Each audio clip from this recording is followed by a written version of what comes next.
नमस्कार साथियों, कैसे हैं आप सभी लोग। आशा करता हूं सभी लोग बढ़िया हैं और बेहतरीन तरीके से आप सभी लोग अपनी तैयारी को चार चांद लगा रहे होंगे। तो आज हम बात करने वाले हैं आपके ब्रह्मास्त्र नंबर 4 पर। ठीक है, इससे पहले हम लोग 3 हमारी जो क्लास हैं वो कर चुके हैं। आज हम लोग चौथी क्लास पर बात करने वाले हैं और ये रेलवे NTPC 2025 के लिए बहुत ज़्यादा इंपॉर्टेंट क्लास है आप सभी के लिए। ठीक है, तो बहुत ही बेहतरीन तरीके से मैंने आप सभी के लिए जो आपके नोट्स हैं GS के वो तैयार किए हैं। बहुत ही कम समय में हम इनका रिवाइज़ करेंगे। अगर आप भी बेहतरीन तरीके से रिवाइज़ करना चाहते हैं तो आप लोग इस चैनल को सब्सक्राइब कर लीजिए। ठीक है, और वीडियो आपको पसंद आए तो उसको लाइक कर लीजिए। ठीक है, तो चलिए स्टार्ट करते हैं आज का हमारा ब्रह्मास्त्र नंबर 4। पूछा गया आपसे कर्क रेखा। आप सभी को पता है कर्क रेखा, इसको समझते ही है क्या। इस प्रकार से ये हमारी पृथ्वी है। पृथ्वी के 23.5 अंश साउथ में है मकर रेखा और उसके ऊपर है आपका यानी 0 डिग्री रेखा पर है आपकी भूमध्य रेखा और उसके ऊपर 23.5 अंश नॉर्थ में है आपकी कर्क रेखा। ठीक है, तो यहाँ पर ये जो आपकी 23.5 अंश नॉर्थ में जो रेखा है उसी को हम लोग क्या बोलते हैं, कर्क रेखा बोलते हैं। और भारत इसके बीचों बीच यानी ये भारत के बीचों बीच से होकर जाती है। तो इससे कुछ राज्यों की सीमा है जो ये है, कुछ राज्यों से होकर गुजरता है कर्क रेखा। वो कौन कौन से, राजस्थान है आपका, गुजरात है, मध्य प्रदेश है, छत्तीसगढ़ है, झारखंड है, पश्चिम बंगाल है, मिजोरम और त्रिपुरा। तो कुल मिला के आपके 8 राज्य हैं। आपसे क्वेश्चन पूछता है निम्न में से कौन सा ऐसा राज्य है जो कर्क रेखा से होकर नहीं गुजरता है या कर्क रेखा उससे होकर नहीं गुजरती है। ठीक है, या आपसे पूछ लेगा कि निम्न में से कौन से राज्य से कर्क रेखा होकर गुजरती है। तो इस प्रकार से क्वेश्चन आपसे पूछ ले जाते हैं। अगर मैं आपसे पूछूं वर्ल्ड लेवल पर एक क्वेश्चन आपसे कि कर्क रेखा को 2 बार काटने वाली नदी कौन सी है, तो वो आपकी माय नदी। वहीं पर भूमध्य सागर को जो भूमध्य रेखा है इसको 2 बार काटने वाली नदी कांगो-जायरे नदी और मकर रेखा को 2 बार काटने वाली नदी आपकी लिम्पोपो नदी। एकमात्र महाद्वीप जिससे कर्क रेखा, भूमध्य रेखा और मकर रेखा होकर गुजरती है तो वो है आपका महाद्वीप आपका अफ्रीका महाद्वीप है। ठीक है, नेक्स्ट आपसे पूछे आपकी जो भारत की मानक समय है वो कितनी है, तो आप सभी लोग जानते हैं 82.5 डिग्री जो नॉर्थ है ये भारत का समय है। यानी कि ये मानक समय रेखा है आपकी जो कितने 5 राज्यों से होकर गुजरती है, यूपी, MP, छत्तीसगढ़, उड़ीसा और आंध्र प्रदेश। इन 5 राज्यों से होकर बहती है। इसमें भी ऐसे क्वेश्चन पूछ लेता है आपसे कि भारत की जो मानक समय रेखा है वो किन किन राज्यों से होकर गुजरती है। ये है कहाँ पर आपकी, तो नैनी प्रयागराज में स्थित है। और ये भारत की जो विश्व में आपकी 0 डिग्री रेखा है ना, और कौन सी देशांतर रेखा, 0 डिग्री देशांतर रेखा, उससे 5.5 घंटा आगे यानी GMT 5.5 घंटा आगे आपकी कौन, ये वाली रेखा या भारत का समय। नेक्स्ट आपसे पूछे प्रमुख ज्वालामुखी कौन कौन से, जैसे आपसे पूछे एटना कहाँ पर है, तो एटना इटली में है आपका, फ्यूजियामा जापान में है, पोपा म्यांमार में है, क्राकातोबा इंडोनेशिया में और विसुवियस आपका कहाँ पर है, तो इटली में है। ऐसी कोटोपैक्सी इक्वाडोर में है, माउंट ताल फिलीपींस में है, स्ट्रैम्बोली आपका इटली में है, भूमध्य सागर का इसे प्रकाश स्तंभ भी बोलते हैं। और भारत का एकमात्र सक्रिय ज्वालामुखी जिसका नाम है अंडमान निकोबार में स्थित है आपका वेरन ज्वालामुखी। ठीक है, नेक्स्ट रूपांतरित चट्टान का उदाहरण कौन कौन सा है, तो आप सब लोग जानते हैं जो चट्टान होती है वो 3 प्रकार की होती हैं। एक होती है आग्नेय चट्टान जिसे प्राथमिक चट्टान भी बोलते हैं, एक होती है अपसादी चट्टान जिसे परतदार चट्टान भी बोलते हैं, और एक होती है रूपांतरित चट्टान जिसे हम लोग कायांतरित चट्टान भी बोलते हैं। ये 3 प्रकार की आपकी चट्टानें होती हैं। जो आग्नेय चट्टान होती हैं इनका जो निर्माण होता है, फॉर्मेशन इनका जो होता है वो ज्वालामुखी क्रिया से होता है। इसमें जीवाश्म नहीं पाया जाता है क्योंकि ये बहुत ज़्यादा गर्म होता है, इसलिए इसमें जीवाश्म तो नहीं पाया जाएगा। इसका जो बेहतरीन सा उदाहरण है वो ग्रेनाइट और बेसाल्ट है। ठीक है, इसी के दाब ताप से क्या होता है, अवसादी चट्टान का निर्माण होता है जो कि एक परतदार चट्टान होती है, इसमें आपका जीवाश्म पाया जाता है। इसका बेहतरीन सा उदाहरण है आपका चूना पत्थर। वहीं पर आपसे पूछे इसमें भी अगर दाब और ताप देखा जाए तो उससे बनता है आपका कौन सा, रूपांतरित चट्टान या इसे हम कायांतरित चट्टान बोलते हैं, ये बनता है। और इसका उदाहरण आपका संगमरमर है, क्वार्टजाइट है और नीस, ये इसके बेहतरीन से उदाहरण है रूपांतरित चट्टान के। अगर मैं आपसे पूछूं ग्रेनाइट रूपांतरण करके किसमें चेंज होता है, नीस में। चूना पत्थर जो है आपका वो संगमरमर में चेंज हो जाता है और बलुआ जो पत्थर है आपका वो क्वार्टजाइट में परिवर्तित हो जाता है, रूपांतरित हो जाता है। ठीक है, तो ये सारे फैक्ट आपको यहाँ से याद रखने चट्टानों से। अगला ये हमारे कुछ महाद्वीप हैं, यानी 7 हमारे महाद्वीप है। उन 7 महाद्वीपों में कौन सी सबसे ऊंची चोटी है और वहाँ पर कौन सी आपकी पर्वत श्रृंखला पाई जाती है उस महाद्वीप में, उसके बारे में यहाँ पर छोटी सी लिस्ट बनाई है मैंने आपके लिए, तो आप लोग देख लीजिए एक बार। पहला हमारा जो है महाद्वीप है वो एशिया महाद्वीप, उसके बाद अफ्रीका महाद्वीप है, ये नॉर्थ अमेरिका महाद्वीप है, साउथ अमेरिका महाद्वीप है, यूरोप है, अंटार्कटिका है और ऑस्ट्रेलिया है। एशिया की सबसे ऊंची चोटी है माउंट एवरेस्ट और ये किस पर्वत श्रृंखला में है, तो हिमालय जो पर्वत श्रृंखला है। इसके बाद अफ्रीका महाद्वीप में है आपकी कौन सी, तो वो है माउंट किलिमंजारो। और यहाँ पर बहुत ही फेमस आपकी एक पर्वत श्रृंखला है या पर्वतमाला है, इसका नाम है एटलस। ये 5 भागों में विभाजित है, आप लोग ठीक है याद रखना, नॉर्थ से साउथ ये 5 भागों में विभाजित है आपका। नॉर्थ अमेरिका की सबसे ऊंची चोटी माउंट डेनाली और यहाँ पर आपका रॉकीज पर्वत। साउथ अमेरिका की सबसे ऊंची चोटी जो है वो माउंट एकांगुआ, यहाँ उल्टा लिख गया थोड़ा सा, माउंट एकांगुआ यहाँ की सबसे ऊंची चोटी है। और उसकी जो पर्वत श्रृंखला है सबसे लंबी वो कौन सी, एंडीज पर्वत है। वहीं पर आपसे पूछे सबसे ऊंचा पर्वत कहाँ पर, एल्ब्रुज, तो ये यूरोप का सबसे ऊंचा पर्वत है। और ये किस श्रेणी में, तो आपका यहाँ पर पाई जाती है आपकी आल्प्स श्रेणी और काकेशस श्रेणी। ऐसे ही अंटार्कटिका में आपसे पूछा जाए तो अंटार्कटिका में माउंट विल्सन मैसिव ये सबसे ऊंची चोटी है। ऑस्ट्रेलिया की सबसे ऊंची चोटी माउंट कोसियस्को, और यहाँ पर आपकी कौन सी पर्वत श्रेणी पाई जाती है, तो ग्रेट डिवाइडिंग रेंज पाई जाती है। नेक्स्ट आपसे पूछे विश्व की सबसे लंबी पर्वत श्रृंखला वो कौन सी है, तो वो है एंडीज पर्वत श्रृंखला। श्वेत महाद्वीप, विज्ञान को समर्पित महाद्वीप किसे बोलते हैं, तो अंटार्कटिका को बोलते हैं। और अंटार्कटिका में हमारे 3 विज्ञान केंद्र हैं, एक है दक्षिण गंगोत्री, एक है भारती और एक है मैत्री। आर्कटिक में कौन सा हमारा, तो वो है हिमाद्री। ठीक है, ये भी पॉइंट आपको याद रखना है। नेक्स्ट आपसे पूछे एशिया की सबसे लंबी नदी कौन सी है, तो एशिया की सबसे लंबी है यांगटीसी यांग नदी। सिंधु नदी जो है आपका, आप सभी लोग जानते होंगे, ये जल विवाद है आपका भारत और पाकिस्तान के मध्य। ठीक है, और इसी को हम लोग क्या बोलते हैं, सिंधु जल समझौता बोलते हैं, जो कि 1960 में हुआ था। किसके द्वारा, वर्ल्ड बैंक के द्वारा कहा गया था। अब सिंधु नदी है, उसकी कुछ सहायक नदियाँ हैं, जैसे आपसे पूछे झेलम, चिनाब, रावी, व्यास, सतलज, ये सब किसकी सहायक नदियाँ हैं, तो ये सिंधु की सहायक नदियाँ हैं। और आपसे पूछा जाए कि इनका जो ऋग्वैदिक काल में नाम था वो क्या था, तो झेलम का नाम था वेदस्ता, चिनाब का नाम था अस्किनी, रावी का नाम था पुरुषणी, व्यास का नाम था विपाशा और सतलज का नाम था सतुद्री। आपसे पूछे उरी परियोजना और तुलबुत परियोजना किस नदी पर है, तो झेलम नदी पर है। बगलीहाल पूछे आपसे, दुलस्ती पूछे, सलाल पूछे, रैटल पूछे और पकलडुम पूछे, तो ये किस पर है, आपकी चिनाब नदी पर है। जबकि लाहौर किस नदी किनारे बसा हुआ है, तो रावी नदी किनारे बसा हुआ है। और सतलज नदी जो है, जो सिपकिला से दर्रे से भारत में प्रवेश करती है। अब आप सभी को पता है सिंधु जल समझौता, ये कैसे आप लोग समझ सकते हो, तो सिंधु, झेलम और चिनाब का जो 80% पानी है वो पाकिस्तान को जाएगा और 20% जो पानी है वो भारत को जाएगा। जबकि रावी, व्यास और सतलज का 80% पानी भारत को और 20% पानी किसको जाएगा, पाकिस्तान को जाएगा। ये है आपका सिंधु जल समझौता, जो कि 1960 में हुआ था और किसकी मध्यस्थता में, तो वर्ल्ड बैंक की मध्यस्थता में इसको कराया गया था। अगला आपसे पूछे ब्रह्मपुत्र नदी, तो ब्रह्मपुत्र नदी के बारे में अगर आपसे पूछे, इस प्रकार से बहती है ब्रह्मपुत्र नदी। जहाँ से ये निकलती है उसे बोलते हैं तिब्बत, तिब्बत से निकलती है और ये सांगपो यहाँ पर कहलाती है। यानी इसका जो वास्तविक नाम है ब्रह्मपुत्र का, तिब्बत में क्या है, सांगपो। जब ये अरुणाचल प्रदेश में प्रवेश करती है तो इसे दिहांग बोलते हैं। असम में इसको ब्रह्मपुत्र बोला जाता है और बांग्लादेश में इसको जमुना बोला जाता है। इसकी कुछ सहायक नदियाँ हैं, जैसे आपसे पूछे दिवांग, लोहित, धनसिरी, सुबनसिरी, संकोची, तीस्ता, मानस, कामेक, जिया भरल और पागलदिया, ये सब किसकी सहायक नदियाँ हैं, तो ये है ब्रह्मपुत्र की सहायक नदियाँ। अब हम लोग कैसे याद करेंगे, तो जान लीजिए, एक छोटी सी ट्रिक है, इसके माध्यम से आप लोग याद रखें। तो दिवांग और लोहित नाम के 2 लड़के हैं जो धनसिरी और सुबनसिरी से प्यार करते हैं, लेकिन कहने से क्या करते हैं, संकोच करते हैं। एक दिन उनके मन में आई और उन्होंने तीस्ता लगा के उनसे बोल दिया। उनका काम बन गया, लेकिन लड़कियों का कुछ दिनों बाद भर गया जिया, तो लड़के क्या हो गए, पागल हो गए दोनों। ठीक है, इस प्रकार से आप लोग याद रखना। दिवांग और लोहित नाम के 2 लड़के थे, धनसिरी और सुबनसिरी नाम की लड़की से प्यार करते थे, लेकिन कहने से क्या करते थे, संकोच करते थे। एक दिन उनके मन में आई और उन्होंने तीस्ता लगा कर उनसे बोल दिया। उनका काम बन गया, और काम बन गया तो क्या हुआ, बाद में लड़कियों का भर गया जिया और लड़कियों ने उन्हें छोड़ दिया। छोड़ने के बाद लड़के हो गए पागल। तो ये सारी की सारी सहायक नदियाँ किसकी, आपकी ब्रह्मपुत्र की। तो दिवांग, लोहित, धनसिरी, सुबनसिरी, संकोची, तीस्ता, मानस, कामेक, जिया भरल, पागलदिया, सब किसकी सहायक नदियाँ हैं, तो ये आपकी ब्रह्मपुत्र की सहायक नदियाँ हैं। और डोला सादिया पुल जो है वो आपका लोहित नदी पर बना है, जैसे भूपेन हजारिका पुल के नाम से भी जानता है। ये नदी पर बना हुआ सबसे लंबा आपका पुल है, जिसकी लंबाई है 9.51 किलोमीटर, 15 किलोमीटर। ठीक है, ये आपका रखना। माजुली द्वीप आप सभी को बताइए कहाँ पर है, तो ये सबसे बड़ा नदी द्वीप है, ब्रह्मपुत्र नदी पर ही है। और दूसरा आपका जो नदी द्वीप है उसका नाम है उमानंद, वो भी आपका ब्रह्मपुत्र नदी पर है। अब हम लोग देख लेते हैं हमारे प्रमुख दर्रे। ठीक है, दर्रे कौन कौन से, जैसे रोहतांग दर्रा हिमाचल प्रदेश में है, लिपुलेख दर्रा उत्तराखंड में है, बोमडीला दर्रा अरुणाचल प्रदेश में, नाथुला दर्रा सिक्किम में है, दीफू दर्रा अरुणाचल प्रदेश में है, तीजू दर्रा आपका मणिपुर में है, सिपकिला दर्रा हिमाचल प्रदेश में है, जोजिला दर्रा जम्मू कश्मीर में है, श्रीनगर और लेह को जोड़ता है। श्रीनगर और जम्मू को कौन जोड़ता है, तो बनिहाल दर्रा, और इसमें एक नदी आपकी सुरंग है जिसका नाम है जवाहर सुरंग। खारदुंग दर्रा ये आपका कहाँ पर है, तो ये लद्दाख में है। फोंटुला दर्रा लद्दाख में है, इमला दर्रा लद्दाख में है, बाड़ालाचा दर्रा हिमाचल प्रदेश में है, लिपुलेख दर्रा उत्तराखंड में है। अब यहाँ पर हमारी कुछ जनसंख्या से संबंधित क्वेश्चन थे, यानी जो हमारी जनगणना थी उससे संबंधित क्वेश्चन थे।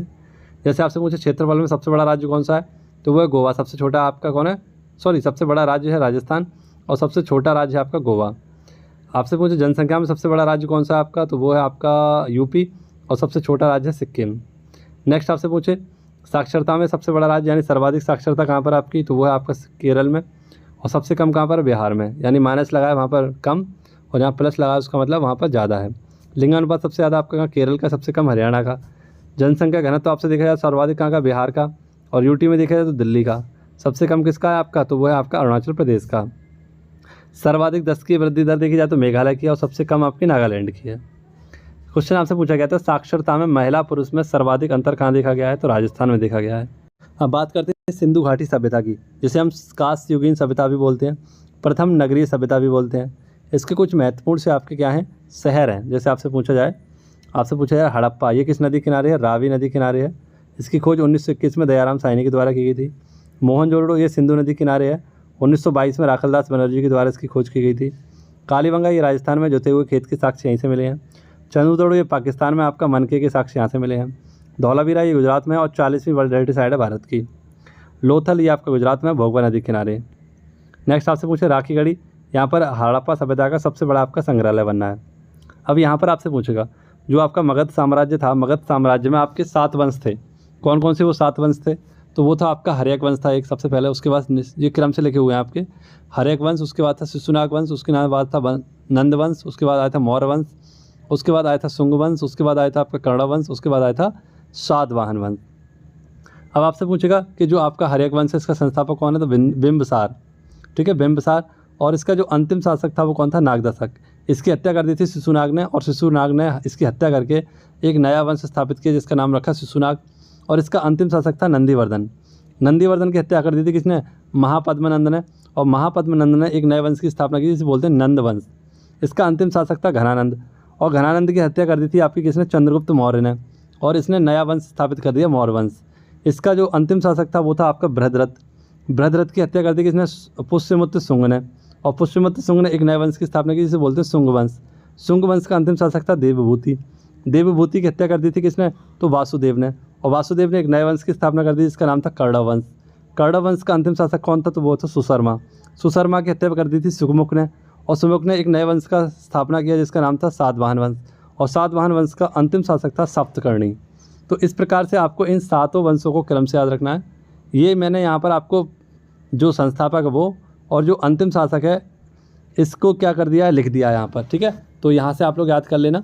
नेक्स्ट आपसे पूछे, आप सभी को पता है 16 महाजनपदों का जो हमें उल्लेख मिलता है वो एक तो बुद्ध धर्म का ग्रंथ है अंगुत्तर निकाय इससे, और एक भगवती सूत्र है जैन धर्म का, इससे हमें पता चलता है 16 महाजनपदों के बारे में। 16 महाजनपदों में उत्तर प्रदेश में कितने महाजनपद हैं, तो 8 महाजनपद आप सभी को पता है, ठीक है। ये आपको पॉइंट याद रखना चाहिए। इसके साथ साथ 16 महाजनपद जो हैं इनमें से 14 जो थे वो थे आपके कैसे, जनतंत्रात्मक, है ना, सॉरी राजतंत्रात्मक थे, और 2 जो आप थे मल्ल और बज्जी, ये दोनों कैसे थे, गणतंत्र थे आपके। ये भी आपको याद रखना है। अब वो कौन कौन से राज्य हैं आपके और उनकी क्या क्या राजधानी, वो मैंने एक साथ आपके लिए यहाँ लिख दी है। जैसे चंपा की राजधानी, सॉरी चंपा किसकी राजधानी थी, तो अंग की राजधानी थी, अंग को चमका, है ना, इस प्रकार से याद रख लेना, अंग को चमका, तो चंपा हो गया अंग की राजधानी। मगध की राजधानी क्या थी, तो राजगिरी, बाद में क्या बन गई थी, पाटलिपुत्र। काशी, काशी की राजधानी वाराणसी। कौशल की राजधानी श्रावस्ती। बज्जी की राजधानी वैशाली। मल्ल की राजधानी कुशीनारा। वत्स की राजधानी कौशाम्बी। चेदी की राजधानी क्या थी आपकी, शक्तिमती। मल्ल देखो 2 बार लिख गया, मल्ल यहाँ पे भी लिख गया, यहाँ पे भी लिख गया है। और मल्ल की राजधानी क्या है, कुशीनारा। कुरु की राजधानी इंद्रप्रस्थ। पांचाल की राजधानी काम्पिल्य। मत्स्य की राजधानी विराटनगर। सूरसेन की राजधानी मथुरा। अस्मक की राजधानी पोटान, और ये दक्षिण भारत में स्थित था आपका पोटान यानी कि अस्मक। गंधार, ये आपका पाकिस्तान तक्षशिला में था, ठीक है, और वर्तमान में जो आपका रावलपिंडी वाला क्षेत्र वहाँ पर पड़ता है ये। कंबोज, इसकी राजधानी थी हाटक। और एक था आपका अवंती, क्योंकि यहाँ पर देखो 16 महाजनपद यहाँ लिख गए थे हमारे, लेकिन एक जो है 2 बार लिख गया, वो कौन सा, मल्ल जनपद। तो यहाँ पर मैं लिख दिया अवंती। अवंती की राजधानी महेशमती या उज्जैनी थी इसकी राजधानी, ठीक है। तो ये हमारे 16 महाजनपद थे। आई होप आप सभी को वीडियो अच्छी लग रही होगी। वीडियो अच्छी लग रही हो तो एक बार लाइक कर दीजिए दोस्तों को, ठीक है, और शेयर कर दीजिए। नेक्स्ट बढ़ते हैं आगे क्वेश्चन पर।